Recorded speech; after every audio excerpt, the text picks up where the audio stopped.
Un moment rare, presque inattendu, vient de secouer le cœur des institutions européennes. Dans une salle habituellement dominée par la politesse diplomatique, un député néerlandais s'est levé, a pris la parole et a confronté directement Ursula von der Leyen, la présidente de la Commission européenne. Un geste audacieux, presque impensable, qui a instantanément capté l'attention de toute l'Europe. Ce n'était pas un simple désaccord politique.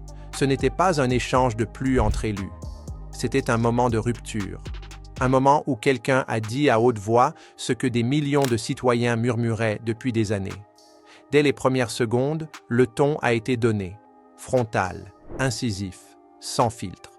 Le député a évoqué ce que beaucoup considèrent comme le problème fondamental de l'Union européenne, un pouvoir immense, exercé par une machine institutionnelle que nombre de citoyens jugent trop éloignée, trop opaque, trop difficile à comprendre ou à contrôler. Et au centre de cette machine, une figure, Ursula von der Leyen, une figure que beaucoup voient comme la dirigeante de facto du continent, alors même qu'aucun électeur européen n'a directement voté pour elle. Cette contradiction, ce paradoxe démocratique, est devenu le point central de l'intervention. Selon le député, l'Europe vit dans une forme de démocratie d'apparence. L'UE ressemble à une démocratie. Elle parle comme une démocratie. Elle se présente comme un modèle démocratique, mais pour lui, elle fonctionne comme une structure centralisée, imprégnée de bureaucratie, où les décisions les plus lourdes de conséquences échappent largement au contrôle du citoyen. Et c'est ce mot-là, contrôle, qui est revenu encore et encore dans son discours. Il accuse l'Union européenne de multiplier les lois, les règlements, les directives, sans réelle consultation populaire. Des lois qui affectent directement l'agriculture, l'énergie, le coût de la vie, la souveraineté des États membres, mais aussi les frontières, la sécurité, la circulation de l'information et même les choix industriels. Ce discours a trouvé un écho immédiat. Parce que dans de nombreux foyers européens, les gens ressentent une pression quotidienne. Les prix augmentent, les factures explosent, l'inflation écrase, les tensions sociales s'accumulent. Et pendant ce temps-là, disent-ils, les institutions semblent vivre dans une bulle, loin de la réalité de la rue. Le député a poursuivi en attaquant ce qu'il considère comme la communication hypnotique de l'Union européenne. Selon lui, Bruxelles utilise un langage extrêmement policé, soigneusement calibré, pour masquer la dureté de certaines décisions. Il accuse Bruxelles de prendre des décisions éloignées des réalités locales, sans tenir compte des pressions sur les écoles, les logements, les budgets municipaux ou la sécurité.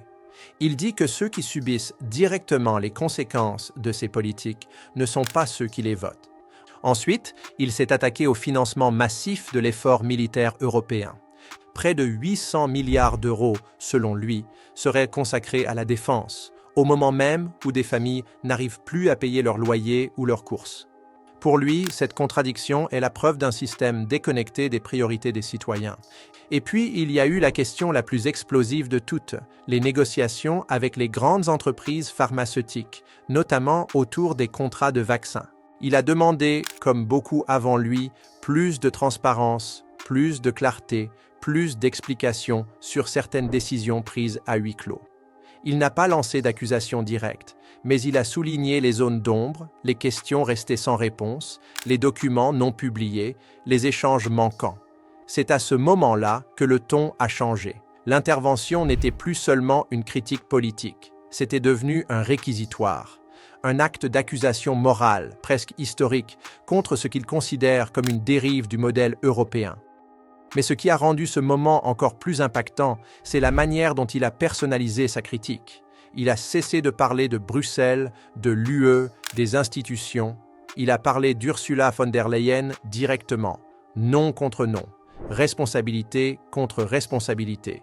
Il a affirmé, comme beaucoup d'opposants le répètent depuis des années, que la présidente de la Commission incarne tout ce que les citoyens ne peuvent ni contrôler, ni sanctionner, ni influencer. Pour lui, elle est devenue le symbole d'un pouvoir lointain, inaccessible, protégé, qui ne rend de compte à personne. Et c'est exactement cette personnalisation qui a rendu son discours viral. Parce que soudain, les décisions abstraites avaient un visage, un nom, une figure.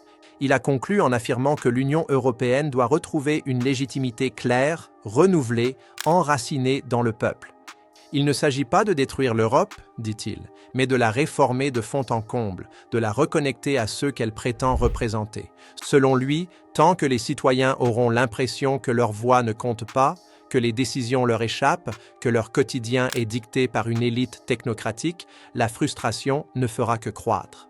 Et ce type de confrontation deviendra non pas l'exception, mais la norme. Le message final était puissant, la confiance ne se décrète pas, elle se gagne. La démocratie ne s'impose pas, elle se mérite.